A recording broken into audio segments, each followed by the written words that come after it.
Hi, and welcome back to my brain, where last time, if you were here, you will remember that my last video skyrocketed.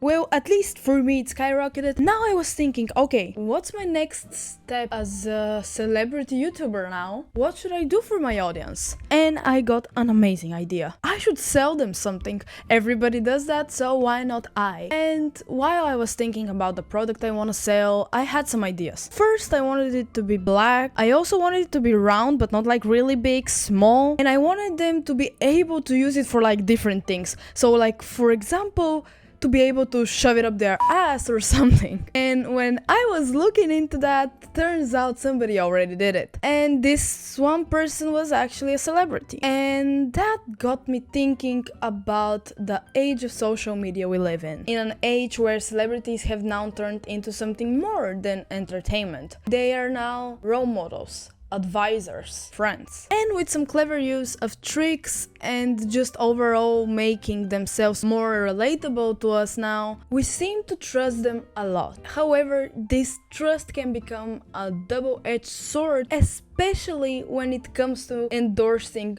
pseudoscience. Given the amount of companies that now rely pretty much on celebrities for advertisements and celebrity endorsements as a whole, it has become really easy for us to link a celebrity to a field in which they're not an expert in. And today I want to talk about those techniques. I want to talk about these different things they may do or the effects they use to make us believe them more and sell us crap like this. But I feel like this setup now won't help us do that, so let's just change a few things. Hello and welcome to my white walls. Yeah, these are tiles, and yeah, this is the room I sleep in. And no, don't ask me, ask my landlord. So first, I would like us to use this white wall that I have as a whiteboard, in which I would like to show you some of the tricks celebrities use to endorse things better. First, I would like to acknowledge that because of social media, it has become really easy for us to always have a celebrity talking through our phone and showing us some products that we didn't know we need. And you would probably think, oh, because I scrolled through an ad, that doesn't mean that I will buy the product. But it means that you know of its existence. It means that before you weren't thinking of that desired state, of this product that may actually help you to be in that desired state. You weren't thinking about it, and now you are. Even subconsciously, it is a part of your brain at this point, and there will be a time in your life where you will be thinking, darn it, I just wish I had a dress that costed 500 euros. So let's first begin with some terminology that I'm going to use in this video. The first thing I want to talk about is halo effect. I'm going to put it here, and I hope that you guys can read it. If not, you will have to believe me that it says halo effect. So what does the halo effect mean? Halo effect is a cognitive bias in which one's positive or negative trait, but when we're talking about celebrities, most of the times we're talking about the positive trait, influences our opinion of other traits they have. So when Gwyneth Paltrow is a really good actress and you can see her in some of these shows that I know absolutely nothing about because I am a Gen Z and they haven't made themselves worthy of watching to me. But the one I do know in which she stars in is Mordecai, and I know it because of Johnny Depp, not because of her, but I digress. For example, when Gwyneth Paltrow is really good at acting, that may influence you that, okay, she's a good person, she has maybe a good lifestyle, maybe she could give me some really nice advice about my lifestyle, and maybe she can sell me something that will make my life better. Maybe in her wellness brand called Goop. And given some of the recent layoffs in Goop, I will tell you she's not credible for wellness and she's not credible for business. The next thing I want you guys to know about is lifestyle marketing. And this is something I kind of came up with. I've found different types of saying the same thing. So some people would say aspirational marketing, other people would say it's just a lifestyle. I don't care. I call it lifestyle marketing. Lifestyle marketing means that somebody is selling you their lifestyle, meaning you would like to live like them. So here we are going to talk about Tom Brady. Tom Brady, what the fuck? Tom Brady, imagine. Tom Brady, who is an American football player and also has a wellness and fitness brand called TB12. And because he has such a good physique and such a good career, you might associate his lifestyle as a football player with something you would want, and that something could be achieved only through his products. And then another thing I would like you guys to know about is emotional appeal. So when it comes to creating a piece of content or a product you might want to sell to somebody or you might want them to watch it, you should probably make it relatable. You should probably make it in a way people would care about it. And most of the times we as people care about emotions of others. And in emotional appeal you can see it all throughout social media that a lot of people will always start either their video or their ad or something with an experience, with something they have conquered or something that is now going through their lives. This is used all of the time, it's not something bad. All of these are not something bad, but today we're going to discuss it about pseudoscience, so just keep in mind that I may or may not have a bad bias and I will be talking a bit more negatively about these things, but they are not in itself negative. So this just makes a piece of content or a product relatable to others and they would like it. And then one of the most important things and the only things I feel like I am kind of capable of talking about is filter bubble and reinforcement theory. Yeah, here I didn't have enough space to write theory. Don't come at me. I am a broke ass university student. I don't have the capacities to do something else. What do they mean? Filter bubble is something all of us are in. Even if you think that you're not, even if you are somebody that doesn't use YouTube, Instagram, Facebook and so on, you still choose specific pieces of media and the algorithms in Google or wherever you get your news from know that you are interested in those specific articles. So they give you just them, keeping you in this bubble that you cannot filter out of. Meaning, yeah, you can start watching other articles and then they will recommend you the other articles, but they will always trap you in this small bubble of information that you surround yourself with. And reinforcement theory is just that people do seek out things that already reinforce their pre-made beliefs or attitudes or overall opinions. If, for example, you're a Christian, you would probably like to consume more Christian content than to watch something from another religion and so on, because it reinforces your already made beliefs and it makes you feel better, or it just gives you something to back up your argument when you're in a debate. So these are the things I thought are the most important when it comes to talking about these celebrity brands. And now let's start with introducing those celebrity brands and what they are doing. So the first company we are going to talk about is Goop. Goop is a wellness brand created by the actress Gwyneth Paltrow. And don't worry, I have a picture of her as well. Yeah, I did draw this, and I don't give you permission to hate on me in the comments. I tried my best, I did what I could. As I said, an actress that everybody knows, and she has created her brand in 2008, as it first began as a newsletter that she would send out from her kitchen, and it's now a brand that sells dresses that are over $200 and also some products that are for women's wellness. Yeah, those kind of products. So you might say, okay, she just created another brand, everybody does that. Well, in her brand she had some specific products that were ridiculed by the medical community, especially this one. This one was at first in the website with some really bold claims that you can achieve sexual health and just feel better as a woman. But the medical community did not agree. Why? Because it is actually the opposite. This product will not help you have sexual health, but actually can help you get infected, and I think this will not make you feel really great as a woman. Other things that she has endorsed were steam cleanses.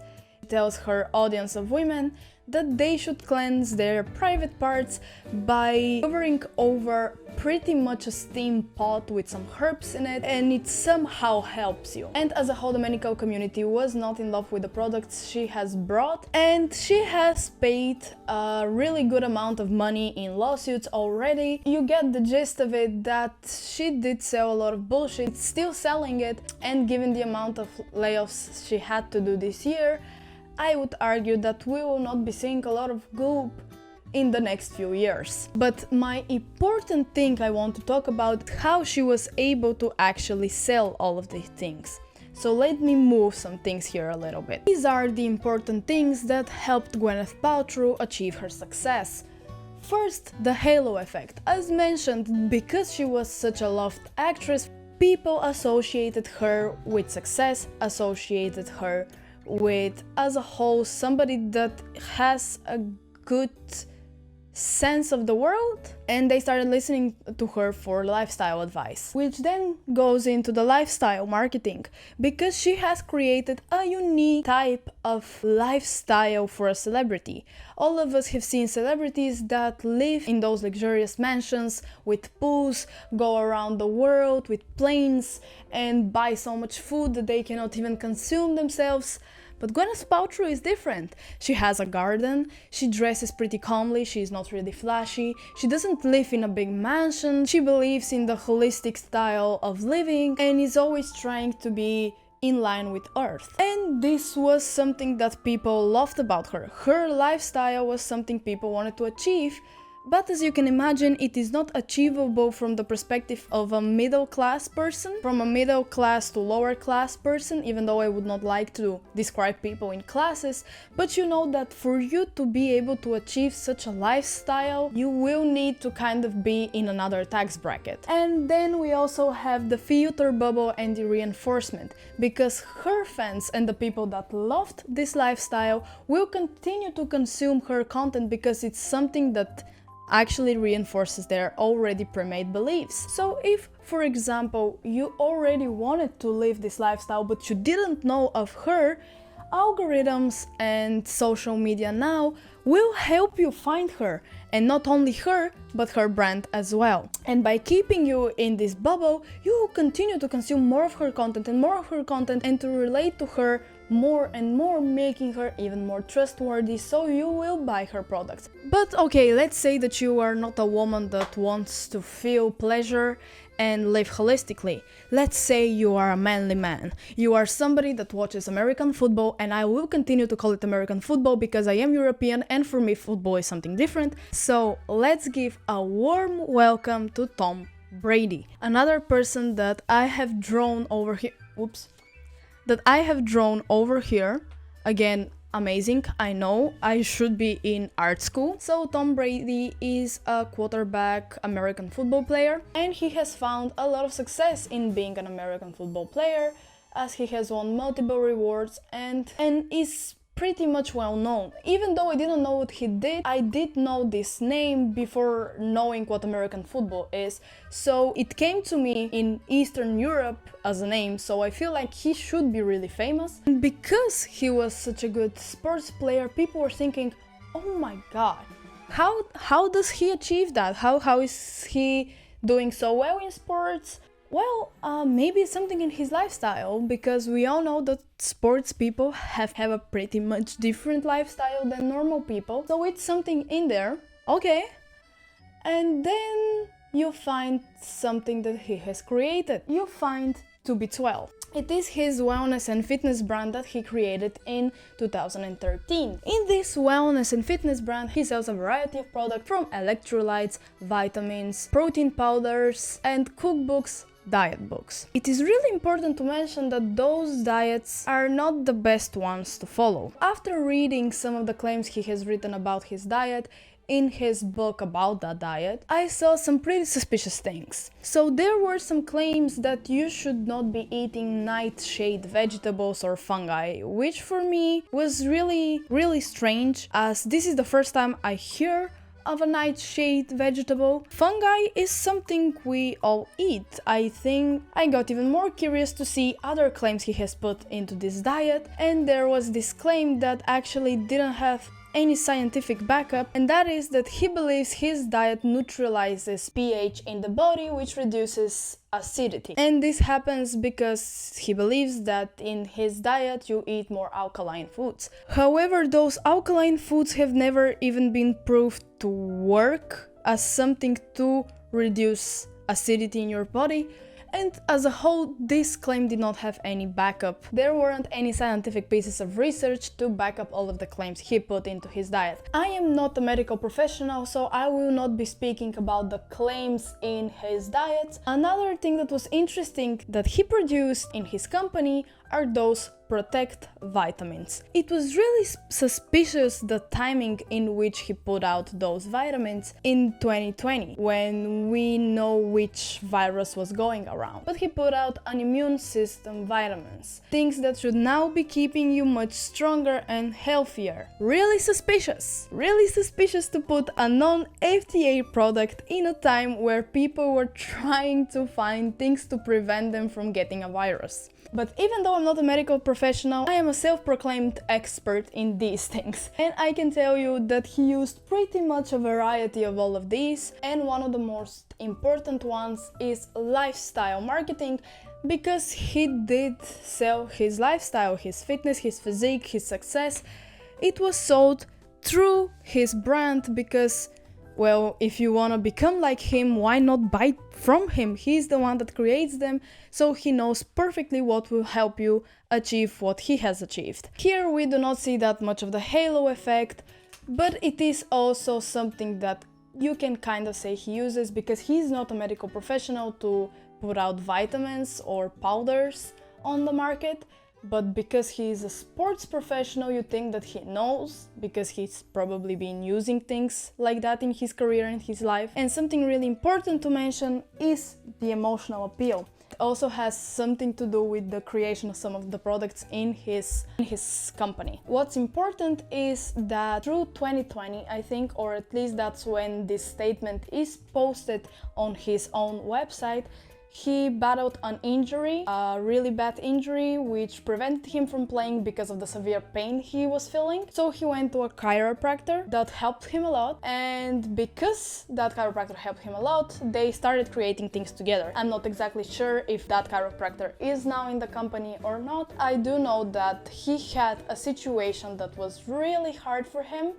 He shared it with his audience, and people were buying things. So this is an emotional appeal, as we are shown an emotion, pain, which is a really big emotion, which makes us even more empathetic as people to him, and also bringing in a professional into his company makes him at least look a bit more credible. And all of this also goes back into filter bubble and reinforcement theory, because the people that would find products like this are the people that are already searching for them. So the people that would find his brand are people that are either already kind of into this type of lifestyle, being more sporty and so on, or are at least in this bubble of content that they are consuming, with fitness people talking about protein powders and vitamins and steroids and so on, or are just fans of American football. And because this one is not that prominent, that's why it is over here, but these are the most important one for Tom Brady. And now you might be thinking, why are you wasting my time with those stupid things that you're showing me and those really good drawings that you drew? I'm wasting your time because I want to tell you to be more critical of what you're seeing. Just because it's a celebrity doesn't mean that they know what they're talking about. Just because they were sports people doesn't mean they can sell you pills. Just because they live a life in which they garden often doesn't mean they understand the earth. Not only should you be critical, but you should also understand the risks those people are putting into society by showing things like that.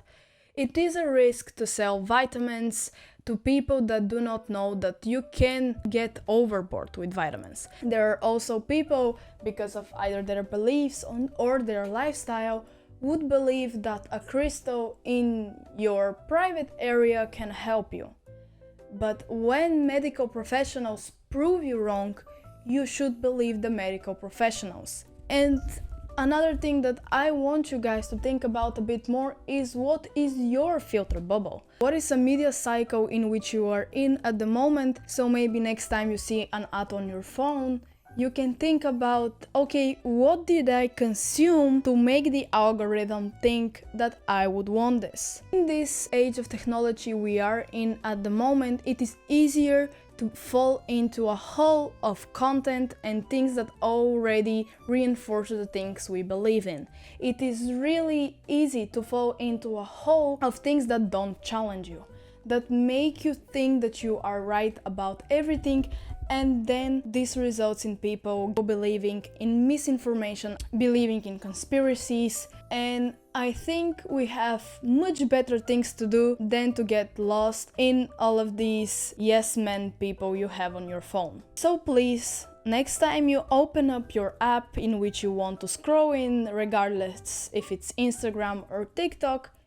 think a little bit. What do I want to consume and why did I open it? Because I can tell you one thing, regardless if you like it or not, all of these apps will try to sell you something. So just be cautious, and don't overconsume shit you don't need. I hope I just made you think a little bit about your choices. But if not, I am just a strange girl with strange